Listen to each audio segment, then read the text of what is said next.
সরকারি কর্মকর্তা কর্মচারীদের দীর্ঘদিনের দাবি নবম পে স্কেল বাস্তবায়ন সহ বিভিন্ন সমস্যার সমাধানের জন্য প্রধানমন্ত্রীর কাছে স্মারকলিপি দিয়েছে বাংলাদেশ সরকারি কর্মকর্তা কর্মচারী কল্যাণ সমিতি।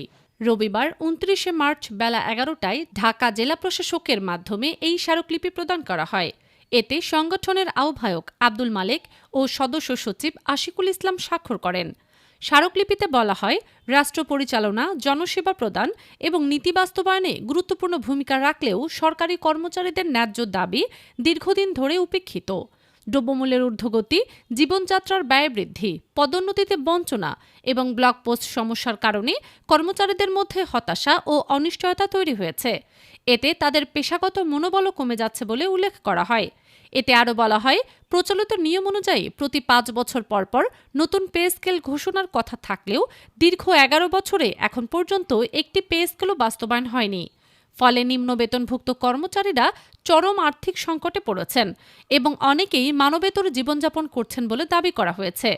নবম পে স্কেল বাস্তবায়নের পক্ষে স্মারকলিপিতে উল্লেখিত যুক্তিগুলো হল: নাম্বার ১, দীর্ঘ সময় বেতন কাঠামো অপরিবর্তিত, প্রায় ১ দশকেরও বেশি সময় ধরে নতুন পে স্কেল ঘোষণা না হওয়ায় কর্মচারীদের ন্যায্য অধিকার ক্ষুণ্ণ হয়েছে। নাম্বার ২, দ্রব্যমূল্যের অস্বাভাবিক বৃদ্ধি। ২০১৫ সালের তুলনায় খাদ্যদ্রব্য, পরিবহন, বাস ভাড়া, শিক্ষা ও চিকিৎসা খাতে ব্যয় বহুগুণে বেড়েছে, কিন্তু বেতন কাঠামো অপরিবর্তিত রয়েছে। নাম্বার ৩, সরকারি চাকরির আকর্ষণ কমে যাওয়া। বর্তমান বেতন বাস্তব জীবনের ব্যয়ের সঙ্গে সামঞ্জস্যপূর্ণ না হওয়ায় চাকরির প্রতি আগ্রহ কমছে এবং কর্মচারীদের মানসিক চাপ বাড়ছে। নাম্বার ৪, প্রশাসনিক কার্যকারিতা বৃদ্ধি। ন্যায্য বেতন নিশ্চিত করা হলে কর্মস্পৃহা ও দায়িত্ববোধ বাড়বে, যা সেবার মান উন্নয়নে সহায়ক হবে।